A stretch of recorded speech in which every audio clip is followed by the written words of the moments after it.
নমস্কাৰ। আপোনাৰ ঘৰত পাকঘৰটো সঠিক দিশত আছে নে নাই? আপুনি সঠিক দিশত মুখ কৰি ৰন্ধা বঢ়া কৰিছে নে নাই? বা আপোনাৰ ঘৰৰ পাকঘৰটোৰ দুৱাৰখন সঠিক দিশত আছে নে নাই? সেই বিষয়ে আজি আপোনালোকৰ লগত অলপ আলোচনা কৰিবলৈ ওলাইছোঁ।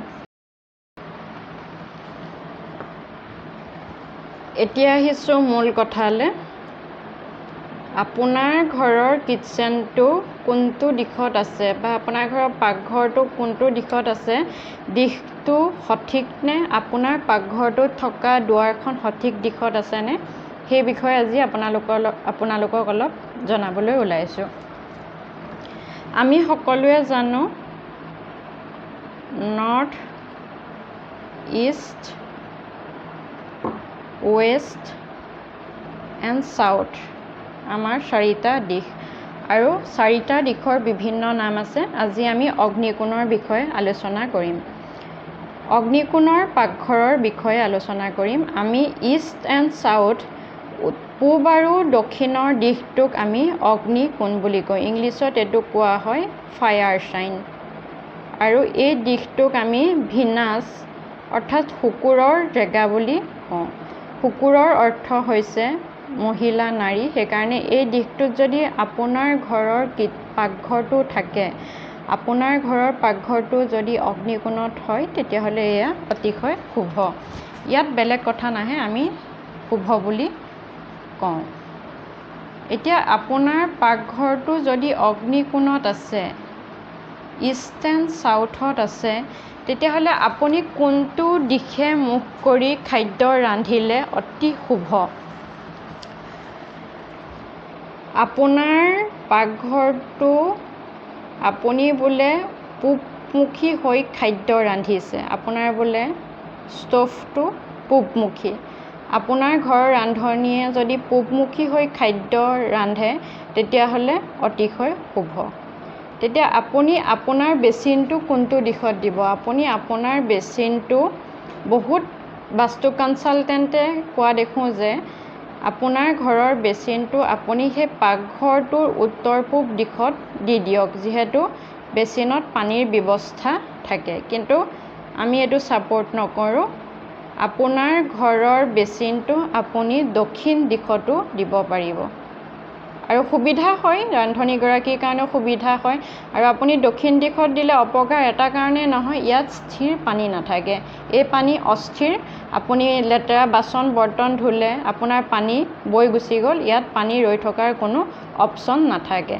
আপুনি ৰিজাৰ্ভ পানী, আপুনি আণ্ডাৰগ্ৰাউণ্ড ৱাটাৰ যদি দিব বিচাৰে, তেতিয়াহ'লে আপোনাৰ উত্তৰ পূব দিশটো শুভ। ইয়াত যিহেতু স্থিৰ পানী নাথাকে, সেইকাৰণে আপোনালোকৰ বেচিনটো দক্ষিণ দিশত দিব পাৰিব, ইয়াত কোনো সমস্যাৰ সৃষ্টি নহয়। এতিয়া আমি ছেকেণ্ড এটা অপশ্যনলৈ আহোঁ। আপোনাৰ ঘৰৰ ৰান্ধনীগৰাকীয়ে যদি বাই চান্স দক্ষিণমুখী হৈ খাদ্য ৰান্ধে, আপোনাৰ বোলে ষ্ট'ভটো দক্ষিণ, আপোনাৰ বোলে ঘৰৰ ৰান্ধনীগৰাকীয়ে দক্ষিণ দিশে মুখ কৰি খাদ্য ৰান্ধিছে, তেতিয়াহ'লে এয়া সমস্যাজনিত। এয়া চিন্তা কৰিবলগীয়া বিষয়। তেতিয়া আপুনি এটা কাম কৰিব, আপোনাৰ ৰান্ধনীগৰাকীৰ পাছফালে, য'ত খাদ্য ৰান্ধে, তেওঁৰ পাছফালে এখন হনুমানৰ ফটো লগাই দিব। গদাধাৰী হনুমানৰ এখন ফটো ৰান্ধনীগৰাকীৰ বেক চাইডে থাকিব। যিহেতু দক্ষিণ দিশটো ঋণাত্মক শক্তিৰ প্ৰভাৱ বুলি কোৱা হয়, সেইকাৰণে দক্ষিণ দিশে মুখ কৰি যদি ৰান্ধনীগৰাকী অহৰহ সময় পাকঘৰত থাকি খাদ্যবস্তু ৰান্ধি থাকে, তেতিয়াহ'লে তেওঁৰ মনত বিভিন্ন ধৰণৰ ঋণাত্মক প্ৰভাৱ আহিব পাৰে বা ঋণাত্মক চিন্তাধাৰা আহিব পাৰে। সেইকাৰণে হনুমানৰ এখন ফটো লগাই দিব পাৰে গদাধাৰী, তেতিয়া সেই সমস্যাখিনি দূৰ হোৱা দেখা যাব। যিহেতু হনুমানেও সেই দক্ষিণ দিশে চাই থাকিব ৰান্ধনীগৰাকীৰ লগতে, সেইকাৰণে সেই প্ৰভাৱসমূহৰ পৰা তেওঁ পৰিত্ৰাণ পাব। এতিয়া আমি আৰু এটা কথালৈ আহোঁ। আপোনাৰ ঘৰৰ পাকঘৰটোৰ দুৱাৰখন যদি বাহিৰলৈ যোৱাৰ আপুনি সুবিধা ৰাখিছে, আপোনাৰ বোলে পাকঘৰৰ পাছফালে কিছুমান কাম কৰিবলগীয়া জেগা আছে, তেতিয়া আপোনাৰ বোলে ওলাই যাবলগীয়া কিছুমান কাৰণ আছে, তেতিয়াহ'লে আপুনি দুৱাৰখন কোনটো দিশত দিব? আমি সকলোৱে জানো পশ্চিম আৰু দক্ষিণৰ দিশটো ছাউথ এণ্ড ৱেষ্টৰ দিশত দুৱাৰ দিয়াটো একেবাৰে অশুভ। সেইকাৰণে আপোনাৰ পাকঘৰটোৰ ছাউথ আৰু ৱেষ্টত, দক্ষিণ আৰু পশ্চিমত দুৱাৰ কেতিয়াও নিদিব। যদি আছে তাৰ কিছুমান ব্যৱস্থা আছে, সেয়া কৰিব লাগিব।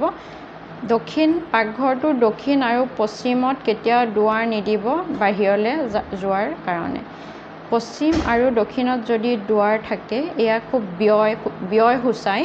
সেইকাৰণে পশ্চিম আৰু দক্ষিণত দুৱাৰ দিবলৈ চেষ্টা নকৰিব। যদি আপোনাৰ পাকঘৰৰ পৰা বাহিৰলৈ যোৱাৰ অপশ্যন ৰাখে, তেতিয়া আপুনি কোনটো দিশত দুৱাৰখন দিব? আপুনি আপোনাৰ পাকঘৰটোৰ মধ্য অংশত দুৱাৰখন দিব পাৰিব। এই জেগাখিনিত আপোনাৰ দুৱাৰখন দিব পাৰিব। বাকী এই জেগাখিনি আপুনি ব্যৱহাৰ কৰিব পাৰিব, ষ্ট'ৰেজ কৰিব পাৰিব যিকোনো। আপোনাৰ দুৱাৰখন আপুনি এনেকুৱা দিশত দিব পাৰিব। যদি আপুনি দক্ষিণ আৰু পশ্চিমত দুৱাৰ দিয়ে, যদি আপোনাৰ পাকঘৰটোৰ দক্ষিণ আৰু পশ্চিম দিশত বাহিৰলৈ যোৱা দুৱাৰখন থাকে, তেতিয়াহ'লে আপোনাৰ ঘৰখন যিমানেই বাস্তুসন্মত নহওক কিয়, এই দুৱাৰখনৰ পৰা আপোনালোকৰ ঘৰত নানান ধৰণৰ সমস্যা হ'ব পাৰে। আমাৰ নতুন নতুন ক্লাছবোৰ আপোনালোকে চাই থাকিব বাস্তুৰ ওপৰত। আজিলৈ নমস্কাৰ।